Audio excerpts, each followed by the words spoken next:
दोस्तों, आप सभी लोग जानते हैं कि 22 अगस्त 2024 को भाद्रपद माह के गुरुवार दिन संकष्टी गणेश चतुर्थी व्रत आने वाला है।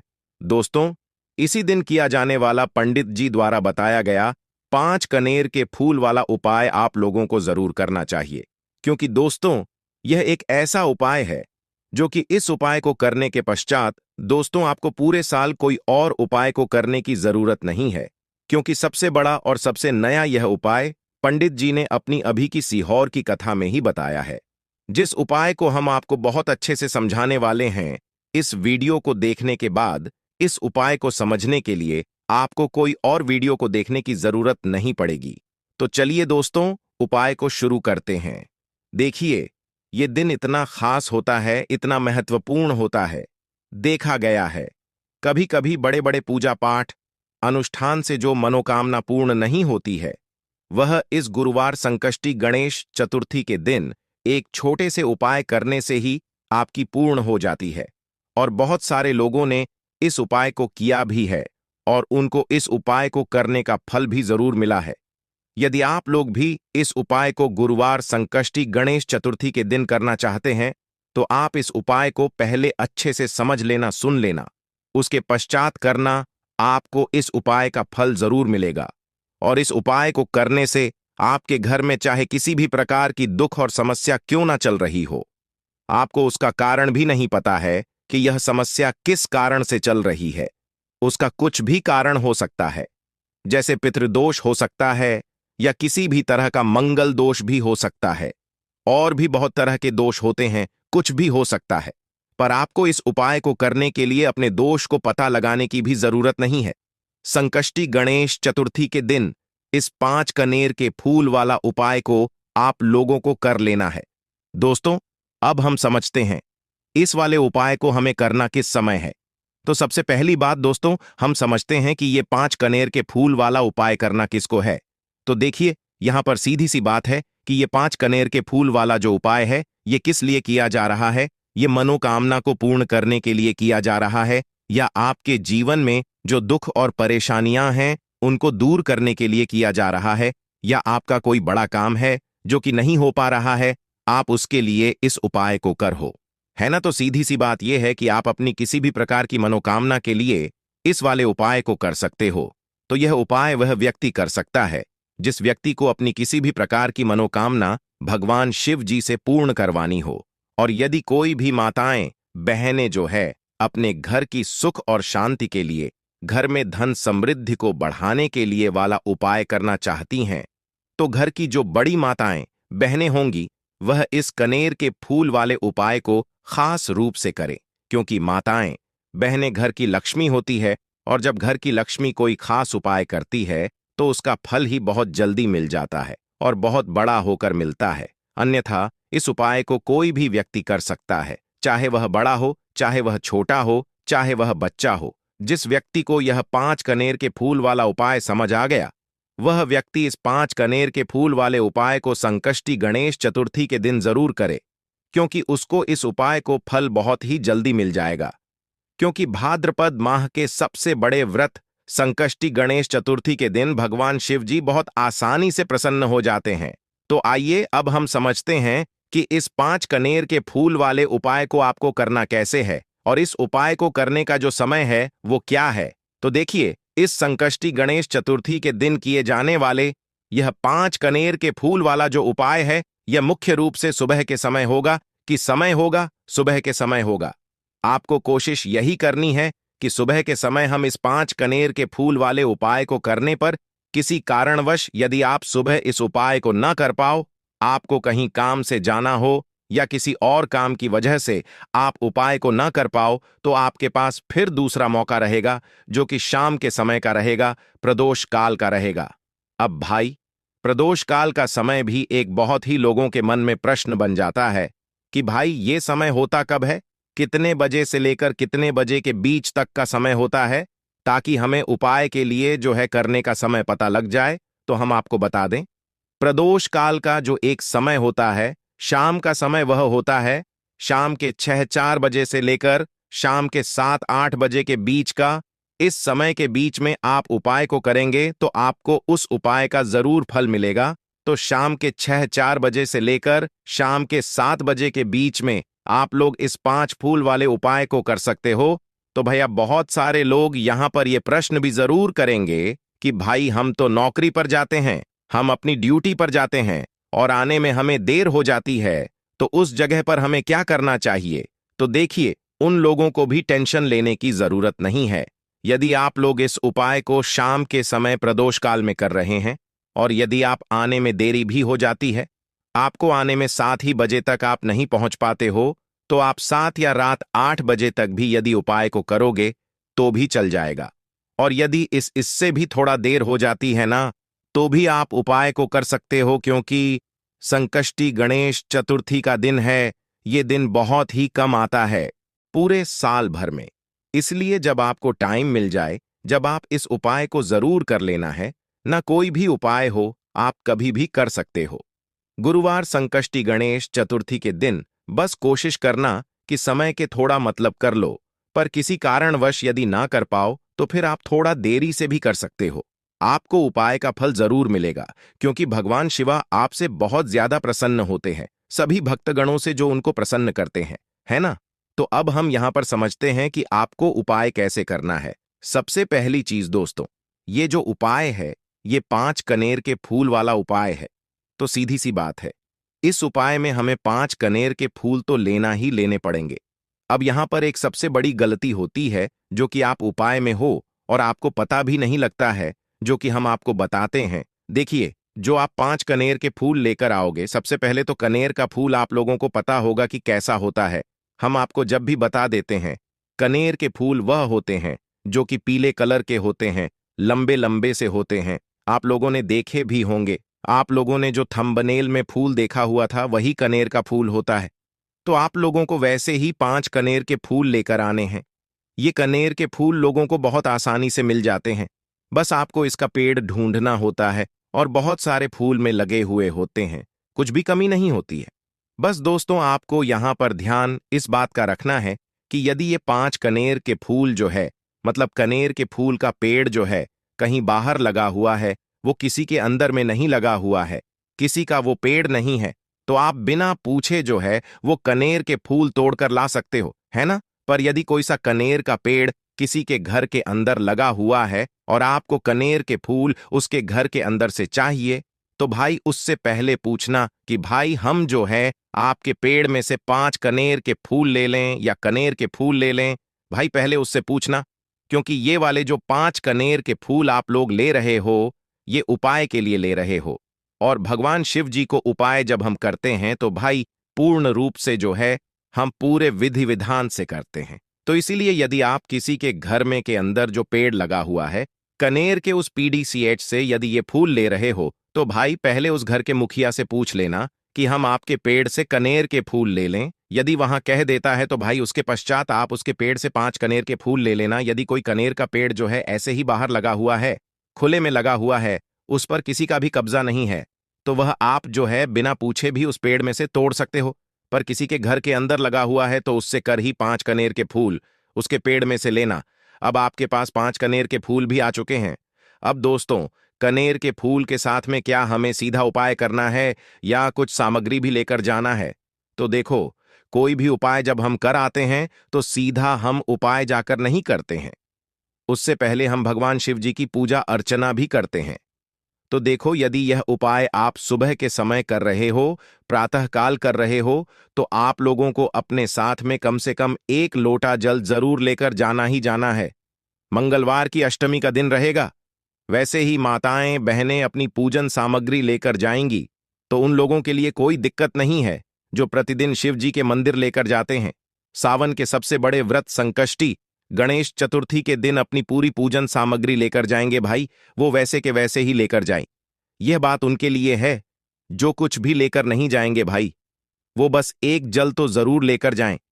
यदि वह इस उपाय 5 कनेर के फूल वाले उपाय को कर रहे हैं, उसी के पश्चात में दोस्तों शाम के समय की बात करें तो भाई शाम के समय यदि आप लोग इस 5 कनेर के फूल वाले उपाय को कर रहे हो, तो अपने साथ में एक गोल बात ही का घी का दीपक जरूर लेकर जाना, जो घी का दीपक लोगे वह आटे का होना चाहिए। आटे का होने के साथ में उसके अंदर गोल बाती ही रखी जाएगी। वह गोल बाती आप अपने हाथों से बनाओगे तो ज्यादा बेहतर होगा। साथ ही में उस दीपक के अंदर जो मतलब चीज शुद्ध देसी गाय का घी है ना, उसके अंदर शुद्ध देसी गाय का घी ही डालना। भैंस का मिलावटी बाजार का घी मत डालना। इस बात का भी आप लोग ध्यान रखना। यदि आपको उपाय का पूर्ण फल चाहिए तो भाई करना क्या है, देखो सुबह यदि उपाय कर रहे हो ना, तो यदि 10, 11, 12 बजे तक भी उपाय करोगे तो भी कोई दिक्कत वाली बात नहीं है, कर सकते हो संतुष्टि। गणेश चतुर्थी का दिन बार बार नहीं आता है। आपको पहुंचना है सबसे पहले तो अपने के पास में जो शिव मंदिर हो, शिवालय हो, जहां पर शिवलिंग विराजित हो, वहां पर आप लोगों को पहुंच जाना है। अब वहां पर पहुंच कर करके सीधा हमें जाकर उपाय करने लग जाना है। नहीं, आपको पहले अपना शिव जी के मंदिर के अंदर प्रवेश करना है, भगवान शिव जी के दर्शन करना है। पहले आपको अपनी अपनी पूजन अर्चना करनी है। जैसे कि एक लौटा जल जो लेकर गए हैं भाई, वो एक लौटा जल चढ़ा दें। इसके अलावा जो भी पूजन सामग्री है, आपकी फूल, धतूरा, गुलाल, अबीर, गुलाल, जो भी चीजें हैं, चंदन वगैरह, उन सारी चीजों से आप पूजन अर्चना कर सकते हो। पर जो उपाय के 5 कनेर के फूल हैं वो आप अलग ही रखना। वह उपाय के समय ही हमें निकालने हैं। तो सावन के सबसे बड़े व्रत संकष्टी गणेश चतुर्थी के दिन करते हो, वैसे आप अपनी पूजन अर्चना कर लेना है ना। इसी तरीके से शाम के समय है। शाम के समय जब आप अपने घर के पास में जो शिव मंदिर हो वहां पर पहुंच गए, तो पहुंचने के पश्चात आप पहले अपना वह घी का दीपक, अब घी का दीपक जलाने में भी इस बात का ध्यान रखना, इस घी के दीपक को आपको अपने घर से जलाकर नहीं लेकर जाना है और मंदिर में जाकर भी जलाना है। और मंदिर में जाकर जलाओ होगा तो उसे अपनी माचिस से ही जलाना है। अपने घर से इस दीपक को जलाने के लिए अपनी माचिस लेकर आना। यदि आपने मंदिर में किसी और की माचिस ले ली, इस दीपक को जलाने के लिए यदि आप शाम के समय इस वाले उपाय को कर रहे हैं, तो पहुंचने के पश्चात आप पहले अपना वह घी का दीपक, अब घी का दीपक जलाने में भी इस बात का ध्यान रखना, इस घी के दीपक को आपको अपने घर से जलाकर नहीं लेकर जाना है और मंदिर में जाकर भी जलाना है। और मंदिर में जाकर जलाओ होगा तो उसे अपनी माचिस से ही जलाना है। अपने घर से इस दीपक को जलाने के लिए अपनी माचिस लेकर आना। यदि आपने मंदिर में किसी और की माचिस ले ली, इस दीपक को जलाने के लिए यदि आप शाम के समय इस वाले उपाय को कर रहे हो, तो भाई इस उपाय को करने का जो है उस व्यक्ति को भी मिल जाएगा जिस व्यक्ति की आपने माचिस ली होगी। इसलिए आप अपने घर से अपनी ही मां से लेकर जाएं। उसके पश्चात में दोस्तों, आप लोगों को एक बात का और ध्यान रखना है कि जब आप उस दीपक को जला दो, जलाने के पश्चात उस दीपक से आप चाहो तो आरती भी उतार सकते हो, अन्यथा कोई दिक्कत वाली बात नहीं है। आप उस दीपक को भगवान शिव जी के इतने पास मत रखना कि भगवान शिव जी को आंच लगे। थोड़ी देर बनाकर ही जो है आप उस दीपक को जो है भगवान शिव जी के शिवलिंग के पास में रखना, क्योंकि अभी हम जो है भगवान शिव जी को प्रसन्न करने वाले हैं, तो इसीलिए जो है भगवान शिव जी को आंच ना लगे, इतनी दूरी बनाकर आप उस दीपक को रख दीजिएगा। जैसे ही आपकी पूजा अर्चना हो जाती है, आप जल चढ़ा देते हैं। सुबह के समय गए तो जल चढ़ा देते हैं, पूजन अर्चना हो जाती है। फिर आप उसके पश्चात में भगवान शिव जी के शिवलिंग के पास में कहीं पर भी बैठ जाइए, सामने बैठ जाइए या आसपास बैठ जाइए। उसी तरीके शाम के समय है, दीपक जैसे ही लग जाए तो भाई आप अपना उपाय को यहां पर कर सकते हैं। और उपाय को करने से पहले आप अपने वह 5 कनेर के फूल निकाल लीजिए, क्योंकि अब हम यहां पर उपाय को करने वाले हैं। उपाय को करने के लिए आप शिवलिंग के सामने भी बैठ सकते हैं, आसपास भी बैठ सकते हैं, कोई दिक्कत वाली बात नहीं है। अब हमारे पास 5 कनेर के फूल हैं, तो सीधी सी बात है कि इन 5 कनेर के फूलों को हमें 5 अलग अलग जगहों पर उन्हें चढ़ाने हैं। अब वह 5 अलग अलग जगह कौन सी हैं, वह हम आपको बताते हैं। देखिए, 5 अपने कनेर के फूल आप अपने सामने निकाल कर रख लीजिए।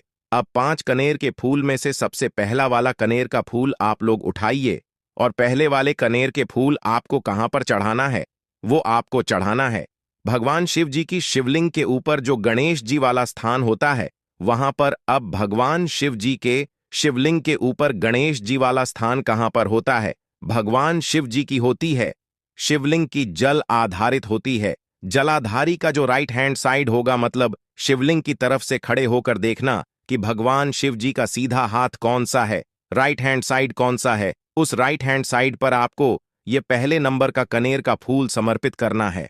और जो फूल खिला हुआ भाग होगा ना, वो शिवलिंग की तरफ करके ही आप लोग जो है इस पहले नंबर के फूल को भगवान गणेश जी वाले स्थान पर समर्पित करना।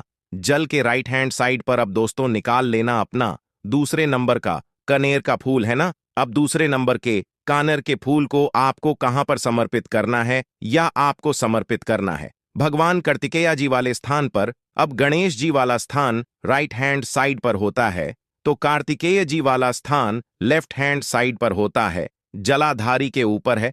तो जलाधारी के ऊपर जो लेफ्ट हैंड साइड का जो हिस्सा है, वहां पर कार्तिकी जी के स्थान है। तो इस दूसरे नंबर के फूल वहां मतलब वहां पर समर्पित कर देना और भगवान से प्रार्थना कर लेना, और फूल खिला हुआ भाग शिवलिंग की तरफ ही होना चाहिए। अब बात आती है तीसरे कनेर के फूल की। तो तीसरे कनेर के फूल को भी आपको लेना है, और इस तीसरे कनेर के फूल को आपको माता अशोक चांद्रा जी वाले स्थान पर समर्पित करना है। अब यह माता अशोक चांद्रा जी का स्थान कहां पर होता है दोस्तों? ये जो स्थान होता है यह जलाधारी के बिल्कुल बीचों बीच में होता है। पहला फूल भगवान गणेश जी वाले स्थान पर चढ़ाया, दूसरा फूल कार्तिक जी वाले स्थान पर चढ़ाया। अब ये तीसरा फूल जो है इन दोनों फूलों के बीचों बीच चढ़ेगा, मतलब जहां पर माता अशोक सुंदरी जी का स्थान होता है। खिला हुआ भाग शिवलिंग की तरफ करके ही जो है इस तीसरे नंबर के फूल को आप समर्पित कर देना माता चंडी स्थान पर। अब बात आती है चौथे नंबर के फूल की। तो दोस्तों जो चौथे नंबर का फूल होगा ये आप लोगों को समर्पित करना है। ये आप लोगों को समर्पित करना है भगवान शिव के शिवलिंग के ऊपर जो एक पात्र टंगा हुआ होता है, जिससे बूंद बूंद करके जल टपकता है, जिसके अंदर शिव जी की 5 बेटियों का स्थान होता है, जाया, विषहर, शामिलबारी, देव और दोतली। उस पात्र के अंदर जो है आप लोगों को क्या करना है, ये चौथे नंबर के फूल को समर्पित करना है। यदि किसी कारणवश आपका महापात्र पात्र जो है शिवलिंग के ऊपर जो पात्र तंग हो है, जिससे बूंद बूंद करके जल टपकता है, वह पात्र उपस्थित ना हो, तो आपको क्या करना है कि शिव जी की 5 बेटियों का नाम लेकर जया, विषहर, शामिलबारी, देव और दोतली का नाम लेकर जो है इस चौथे नंबर के फूल को आपको जलाधारी के ऊपर ही करती शिवलिंग का जो करती भाग होता है, मतलब जलाधारी के ऊपर ही जो भाग होता है ना, वहां पर समर्पित कर देना इस चौथे नंबर के फूल को, है ना। उसके पश्चात में दोस्तों बात करते हैं आखिरी नंबर के 5वें के फूल को, जो कि आखिरी फूल है हमारा। इस 5वें नंबर के फूल को आपको क्या करना है, यदि आपके मतलब जिस मंदिर में आप गए हो वहां पर यदि त्रिशूल लगा हुआ है, तो भाई त्रिशूल का एक माध्यम है, भाग होगा, जहां से वो त्रिशूल के तीनों भाग निकले हुए होंगे, है ना। तो आपको वो त्रिशूल का एक मध्य भाग देख लेना है। उस मध्य भाग पर आपको इस 5वें नंबर के कनेर के फूल को छुआ है, स्पर्श कराना है, और स्पर्श कराने के पश्चात इस 5वें नंबर के फूल को क्या करना है, भगवान शिव जी की शिवलिंग के ऊपर समर्पित कर देना है। अब दोस्तों यदि वह मतलब जो है त्रिशूल ना भी हो आपके मंदिर में उपस्थित, तो आप सीधा सीधा यह जो 5वें नंबर का कनेर का फूल है या भगवान शिव जी की शिवलिंग के ऊपर समर्पित कर देना। बस ध्यान इस बात का रखना कि जो खिला हुआ भाग है फूल का वह सामने की तरफ होना चाहिए, जलाधारी की तरफ होना चाहिए, और डंडी का जो भाग है वह शिवलिंग के पीछे की तरफ होना चाहिए, फूल की, है ना। तो इस बात का आप लोगों को ध्यान रखना है। जैसे ही आपको ये 5 फूल समर्पित कर दे देते हैं, वहीं पर भगवान शिव जी के शिवलिंग के पास में बैठकर जो है हाथ जोड़कर विनती कर कर अपनी वह मनोकामना बोलना, जिस मनोकामना के लिए आप लोग यह वाला उपाय कर रहे हो, अपनी वह दुख और समस्या बोलना जिसके लिए आप लोग अपना यह वाला उपाय कर रहे हो। अपने किसी भी एक मनोकामना के लिए यह वाला उपाय करना, 2-3 मनोकामना एक साथ मत बोलना, कोई भी एक मनोकामना बोल देना। अपने 5 नंबर के फूल चढ़ाने के पश्चात और चढ़ा दो, तो भाई 2 मिनट भगवान शिव जी के नाम का जाप कर लेना। उसके साथ में आपका ये उपाय यहाँ पर पूर्ण हो जाता है, और आप भगवान शिव जी के दर्शन करके उनको प्रणाम करके आप अपने घर पर वापस जा सकते हो। इसी के साथ में दोस्तों इस उपाय को करने से आपको बहुत जल्द धन की प्राप्ति होगी।